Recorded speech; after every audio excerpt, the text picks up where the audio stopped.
Depuis combien de temps fais-tu du beatbox?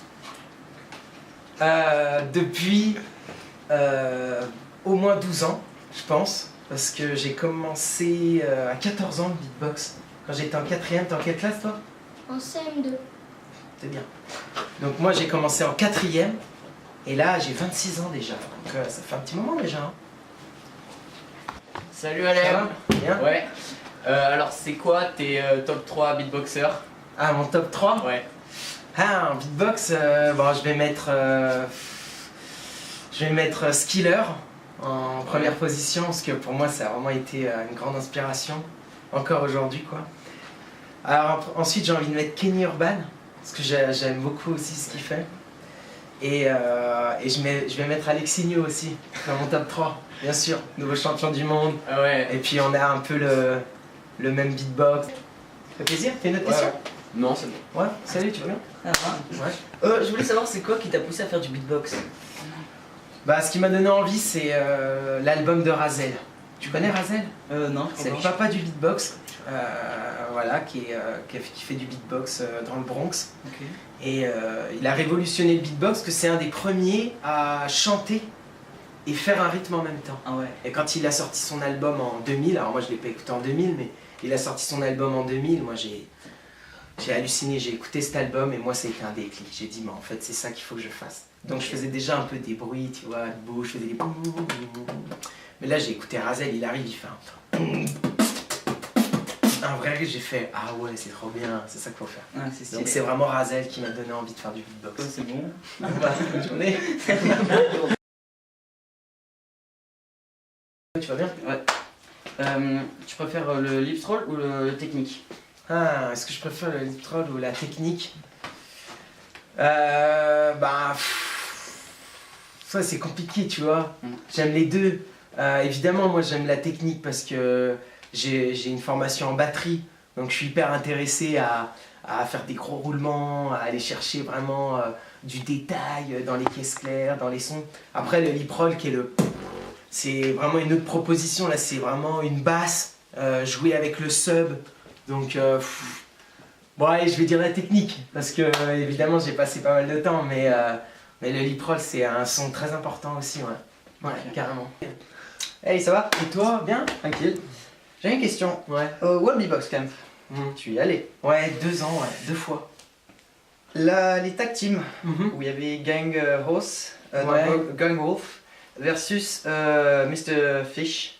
Oui, avec Mr. Wobble et Codfish. Exactement. Ouais. Est-ce que pour toi, Mr. Wobbles et Codfish auraient pu gagner au fur et à mesure de s'ils étaient tombés sur quelqu'un d'autre? Mais elle est bizarre un peu la question, c'est technique ça, non? Ouais. Tu vois? Alors pour quand pourquoi un album?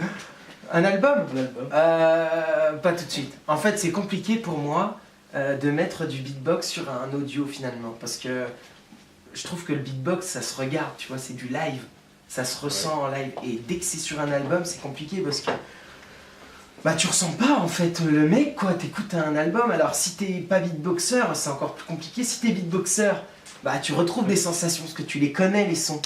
Mais c'est pour ça que pour moi j'ai du mal à aller vers un album parce que je sais pas comment le mettre en audio, parce que le but c'est que tout le monde l'écoute, que ce soit ouvert au grand public, mais du coup je sais pas comment le proposer. Ok. Et voilà, c'est pour ça que ça traîne. Ouais, Ouais, tranquille.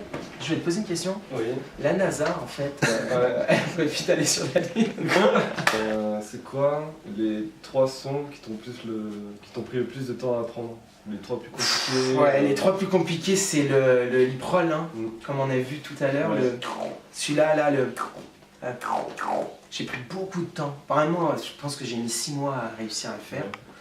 Et après, ça va être des roulements, peut-être des combinaisons où j'apprends des roulements par cœur, pas vraiment des sons, mais plutôt des combinaisons de roulements rapides où je fais. Et ça me prend des mois à faire. À le répéter, ouais. Donc je dirais lip roll et des roulements, quoi. Ouais. Ok. Salut, bonjour, tu vas bien? Oui. Ouais. Tu fais quoi? Rien. Ok. En battle, Ouais. vous vous affrontez? Ouais. Entre les beatboxers. Ouais, des gros battles, ouais. Il y a de l'animosité et tout. Ouais, c'est clair que c'est des gros matchs. Ouais. Et du coup en coulisses, est-ce que ça se passe bien ou pas? Ah, est-ce que derrière ça se passe bien? Ouais, c'est vrai qu'en battle, franchement, on est là, on est à fond, quoi. On y va, quoi. On est en face de l'autre. Si on peut le critiquer devant tout le monde, on y va. Mais ce qui est chouette, c'est qu'on joue le jeu, en fait. C'est du théâtre, c'est vraiment du spectacle, les battles. C'est pour ça que moi, limite, je conseille en battle de pas avoir peur, quoi. D'aller en face des gars sur ça. Parce qu'en fait, tu te rends compte que c'est une grande famille, c'est une belle communauté, le beatbox. Tu sais, tous les mecs, ils viennent 3 jours avant à l'événement, ils partent sur 4 jours après. Pourquoi? Parce qu'on veut passer une semaine ensemble. Donc dès que le battle il est fini, c'est plutôt en mode check. Ah putain, c'était trop bien.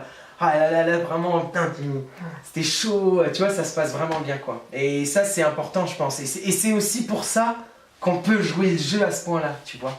Et heureusement, parce que sinon, ouais. Non, il y a vraiment une belle ambiance. Et c'est ce qui pousse les autres à être de plus en plus battle, quoi. Parce qu'ils savent très bien que on joue le jeu, quoi. Ok.